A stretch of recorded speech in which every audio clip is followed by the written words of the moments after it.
It should come to no surprise that any new horror-related thing makes me as giddy as a kid at Christmas, or better, a monster on Halloween.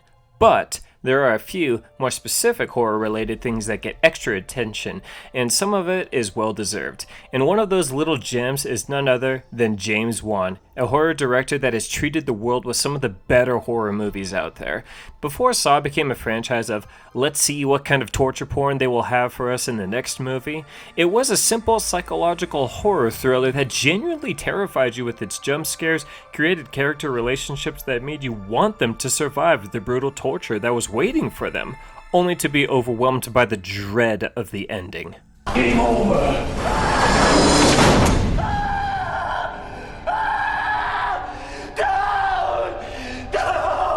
Dead Silence might not have been James Wan's favorite movie, and some of the shots are a bit dated, but I actually really liked it. The grim tale of Mary Shaw and the moments right before key characters get visited by this tongue-stealing ghost were terrifying.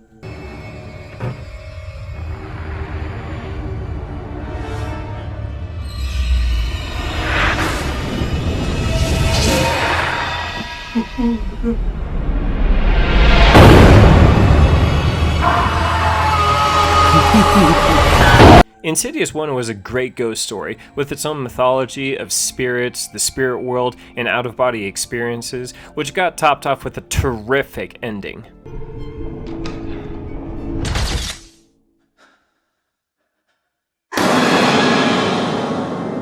Renee, I'm right here. And it even had a solid sequel. That did, however, not deliver on the same scare level as the first one, but it had a great finish to the story. We don't need to talk about the other shit sequels. The Conjuring is the biggest standout for me. For a while, I gave it the credit of scariest movie I had seen in recent memory. Well acted, shot, written, and even though one of the better scares was played to hell in the trailers, you know, the hide and clap one. Hey, wanna play hide and clap?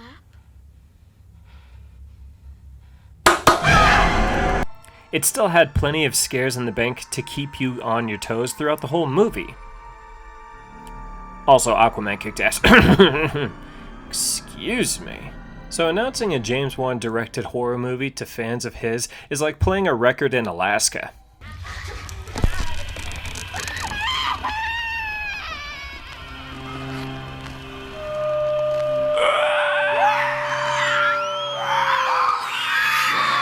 Needless to say, I was excited. And then I saw it, and well, I have mixed feelings.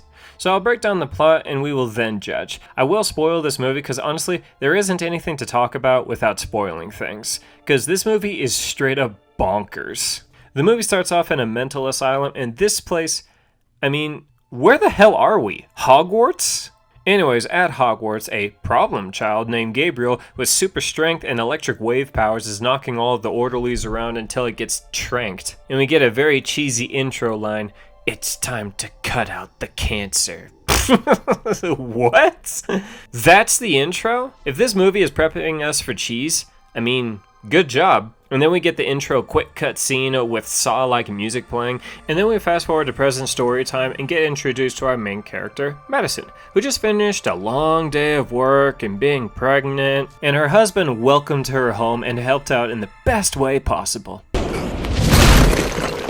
Yeah, so he's a bit of an abusive dick, but later that night her husband gets killed by a shadow monster who then turns its attention on Madison and puts her in the hospital. And the whole scene kind of reminded me of Lights Out. In the hospital, we get introduced to Sydney, Madison's younger sister, who is a kind of Reese Witherspoon look-alike who informs Madison that she just lost her baby. Oof, rough day for Madison. The next day, in walks Detective Kakoa Shaw. Wait, Shaw? Now, who's the dummy? That's 3 James Wan property references in the first 20 minutes of this movie. So Shaw drops in to check in on how Madison is doing, but he also tells us that this is her 4th miscarriage in 2 years.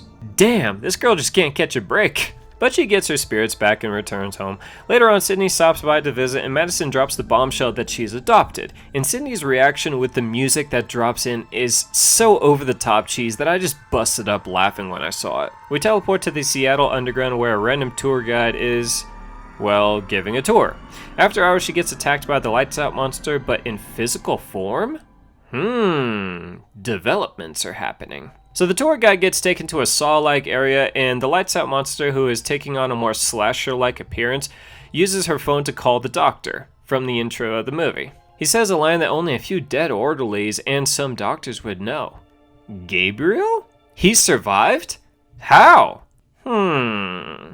Back at Madison's place, she has a weird, trippy vision where she witnesses our killer brutally murder the doctor. Detective Shaw and his partner Detective Moss, who is pretty much a Wanda Sykes copy, investigate the aftermath, which leads them to looking into the doctor's former patients, and we get a montage of our killer forming his signature weapon, which is pretty cool. He makes a blade out of one of the doctor's trophies. Madison has another vision where she sees another doctor from the intro gets faked out on his death for a solid 8 minutes and then gets killed. Finally.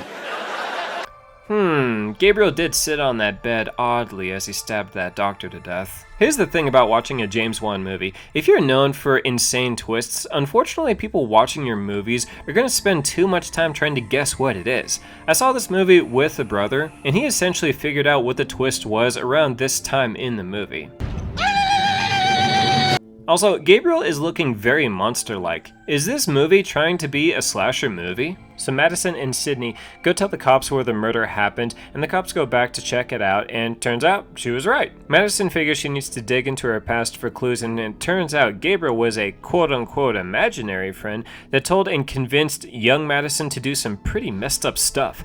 Meanwhile, Shaw figures out that Madison used to be a patient of the murdered doctors, and before she was adopted, she went by the name Emily. Shaw tracks down the last doctor only to find him dead in a bathtub, and we missed out on seeing it, which sucks, but Gabriel is still there, and they toss and turn around, and Gabriel just takes off, and then we get the most elaborate chase scene since Casino Royale. Seriously, Gabriel goes down a fire escape through a random building's basement window into a hole in the wall, and he kicks the bricks out so he can actually fit through, jumps through a boarded up window, goes through a door that leads into a random storage room, and then jumps through a hole in the ceiling. He improvised all of that. How did he not hit a single dead end? Meanwhile, the tour guide that Gabriel locked up escapes and it falls through the floor, which is actually the attic in Madison's house. So she crashes through the room, and all of our characters just so happen to be there at the same time. So Madison gets booked for everything after the detectives find all of the slasher gear in her attic. Sydney goes and does some digging at Hogwarts and finds Madison's file and tapes.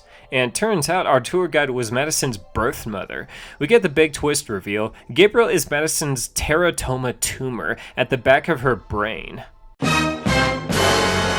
But Gabriel is very sentient and can even take control of her brain sometimes. So they cut most of him out of her except the brain part and shoved it into the back of her skull. So when Madison's husband gave her a head slam, it woke Gabriel up, and he pushes a new face out of the back of her head, and that explains his weird movements throughout the whole movie because he's moving backwards the whole time. It doesn't really give an explanation for his electric wavelength powers or super strength and agility, and keep in mind, he does all of this shit running backwards.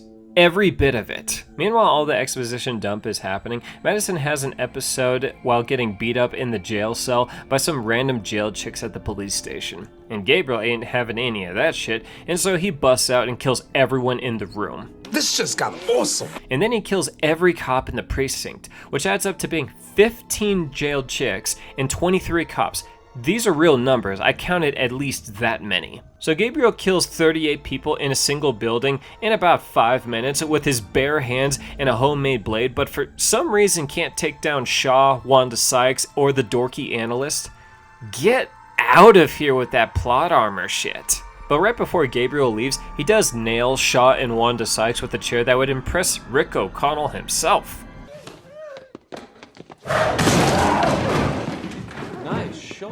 But Gabriel books it for the hospital to kill his birth mother, only to have Sydney drop the bombshell that Gabriel was the reason why Madison was having so many miscarriages, because he was feeding off of them. Which gives Madison the power to save her sister and her birth mother. Oh, and Shaw shows up just to get a knife chucked at his shoulder. More plot armor. Madison locks Gabriel away in the back of her mind, and that's how the movie ends. What did I just watch? This movie took me on a trip of cheese, boredom, and awesome bloodshed that I don't even know what to think of it. The parts where everyone was trying to figure out who Madison really was seemed kind of forced, and it didn't really flow very well with this movie. The score seemed way off, and the cheesy moments didn't really blend in with the movie very well. The tone just didn't feel consistent, and I guess you could blame the marketing on this one, which depicted it as almost a ghost story with that door slam scene with no one on the other side. But in James Wan's defense, he did state this. I wanted to do something that was a bit different. Mission accomplished? Another tidbit to bitch about is the asylum. Seriously, this place is huge. Why would any city contractor let all this infrastructure go to waste and just leave this place abandoned? The twist of the parasite twin on Madison's back was pretty cool.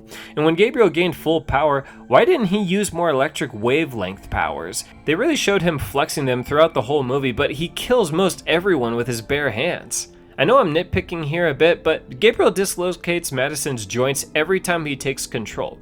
When it's back to Madison, she should have a ton of joint pain. You can't just grind down your cartilage without any consequences. You need that stuff. The ending of this movie totally saves it. Right before the police station scenes, there was quite a lull of not a lot happening, and I was at the point where I didn't really care to see how this movie ended, but boy, am I glad I stuck it out. The ending is the most important part of a movie or series. It's the last feeling the story gives you that lingers the longest, and it affects its rewatchability. Take note, Game of Thrones. So what's my overall opinion on it? Is it dumb? Kinda, yeah. Is it awesome? Yeah, kinda. And that's why there is such a gigantic divide in the horror community about it. This is a movie that I recommend going into not blind, which isn't the case with damn near any other movie. But if you know that this movie is straight up bonkers, then you'll like it. It's more of a slasher than anything else, so crazy deaths, and it's not very scary. The kind of horror you'll see is just a bit of blood and violence. Thanks for watching. Stay spooky.